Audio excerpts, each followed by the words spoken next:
안녕하세요. 서정웅입니다. 오늘 루브르에서 소개할 작품은 추억에 관한 것입니다. 추억은 단지 빛바랜 기억은 아닙니다. 잊고 있다 문득 떠올라 가슴 저리게 하는 것이고 고단한 날을 붙들어 과거로 보내주는 시간 열차입니다. 고마운 추억은 우리를 쉴 수 있게 해줍니다. 때론 부드러운 바람처럼 만져주고 새벽 안개처럼 촉촉하게 해줍니다. 하지만 추억에 빠지면 슬퍼도 집니다. 추억이 그래서가 아니라 돌아갈 수 없는 것이 안타까워서입니다. 그런데 앞으로 추억이 세상에서 사라질지도 모릅니다. 스마트폰이 매 순간을 기록해 주기 때문입니다. 디지털은 빛 바래지 않습니다. 기억이 흐려져야 감정이 선명해지고 감정이 모여야 추억이 그려질 텐데 디지털은 100년이 지나도 선명하겠죠? 앞으로 아이들은 추억과 기억의 차이를 모를지도 모릅니다. 오늘 소개할 화가 카미오 코로는 1864년 어느 날 자신의 추억을 한 장의 그림으로 남깁니다. 그때 카미오 코로는 68세입니다. 그 정도면 삶의 기억이 충분히 남을 나이입니다. 그는 그 기억들을 모읍니다. 그 다음 마음에 드는 것을 하나하나 골라냅니다. 그것을 모아보니 윤곽이 잡힙니다. 카미오 코로는 붓을 듭니다. 그가 그날 모은 기억은 모르트 퐁텐 호숫가와 근처 숲에서의 것들입니다. 15년 전에 즐겨 찾던 곳입니다. 완성된 작품을 보시죠. 제목은 모르트 퐁텐의 추억입니다. 먼저 느껴지는 것은 내용이 아니라 화면의 질감입니다. 전체가 은혜색 느낌을 줍니다. 숲이 색이 이럴 수는 없고 추억으로 옮겨가는 과정에서 빛 바램이 생겼습니다. 덕분에 긴장감은 풀어집니다.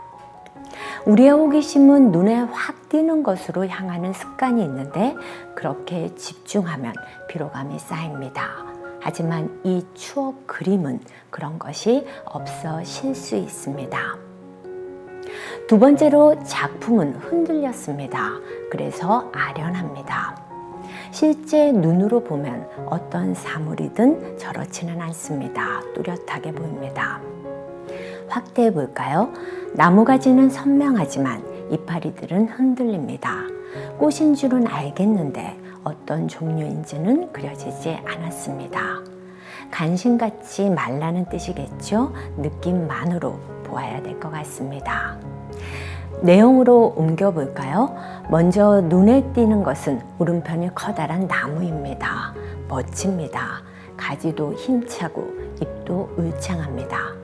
얼마 전 옮겨 심은 나무가 아닙니다. 저곳에서 수십 년, 아니 100년이 넘었을지도 모르죠. 그 든든함이 전해집니다. 나무는 주변까지 도와 우리를 편하게 해줍니다. 아래를 보세요. 나무가지 사이로 빛이 일렁입니다. 그곳에는 풀밭이 있고 야생화가 있습니다. 완벽한 휴식 공간입니다.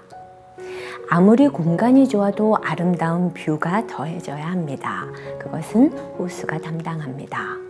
호수가 너무 강하라면 경이롭기는 하지만 위압적입니다. 카미오 코로의 기억 속 호수는 아담하고 잔잔합니다. 물안개 때문에 흐려졌지만 앞산이 멀지 않은 걸 보면 그렇게 넓지는 않습니다. 더군다나 호수 가운데가 섬처럼 튀어나와 한층 아늑해졌고 그것이 재미있는 물 풍경까지 만듭니다.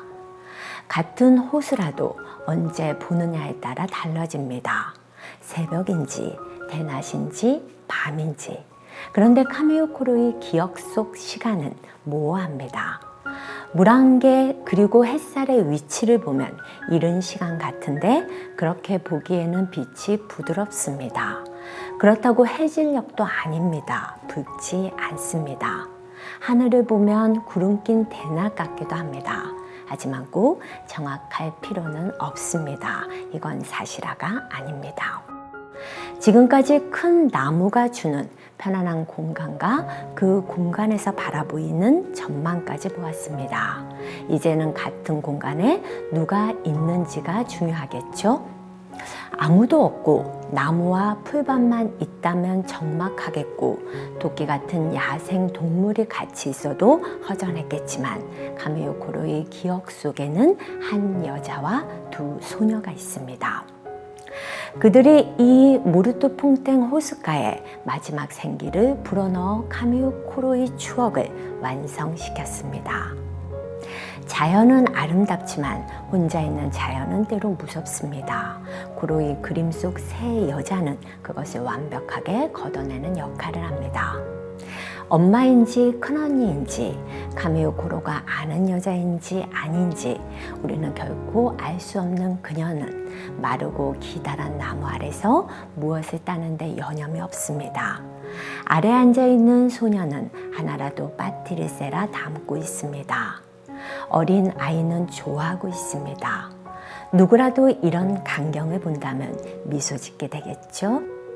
마지막으로 카미요 코로는 왼편의 낮은 감목들을 그려 이 모든 공간을 무대처럼 감쌌습니다. 지금까지가 그의 추억입니다. 이 그림에 모르토 퐁텐에서의 에피소드가 하나하나 그려져 있지는 않습니다. 하지만 상상되지 않으십니까? 여러분은 어떤 추억을 갖고 계십니까? 혹시 이 작품을 보며 각자의 추억을 회상하셨습니까? 그랬다면 이 작품은 역할을 한 것입니다.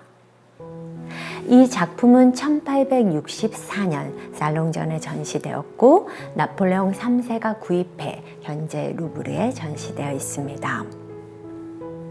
1796년 7월 16일에 프랑스 파리에서 태어난 카미요 코르는 엄청나게 많은 약 3,000점이 넘는 풍경화를 그린 화가로 유명합니다. 그렇다고 해서 특별한 이력이 있지는 않습니다. 어려서부터 카미요 코르는 풍경 보기를 좋아했고 그러다 보니 여행을 많이 하게 되었고 그때마다 그림을 그리다 보니 결과가 그리 된 것입니다. 그는 유명 화가가 되려고 그리 애쓰지 않았습니다. 만약 그랬다면 그림마다 힘이 들어갔을 텐데 그의 작품들은 심심할 정도로 순합니다.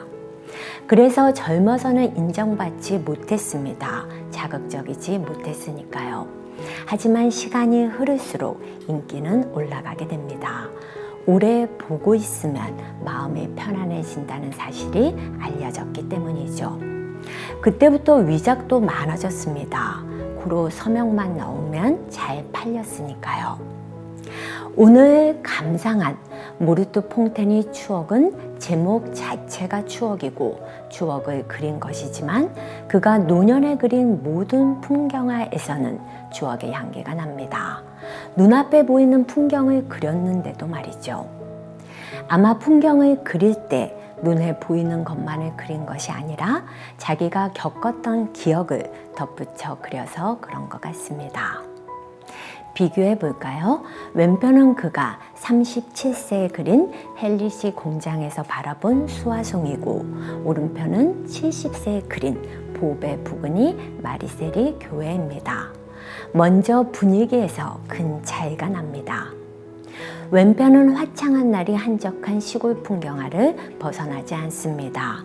파란 하늘 뭉게 구름은 원래 색상대로 그려져 있고 하늘 아래 시골 풍경은 모두 재색을 내고 있습니다.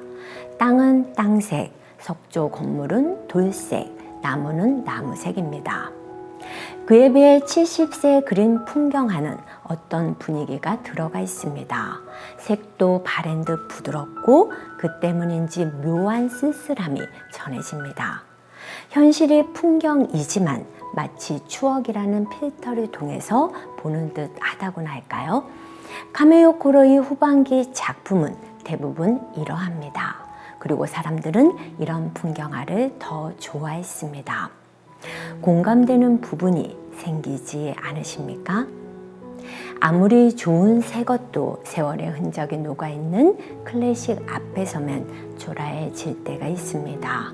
혹시 추억이 우리에게 그런 역할을 하지는 않을까요? 오늘은 여기서 인사드리겠습니다. 그리고 뒤에 카미오 코로의 작품을 조용히 감상하실 수 있게 몇 작품 넣어 놓겠습니다. 끄지 마시고 조용히 감상해 주세요. 저는 다음 시간에 뵙겠습니다.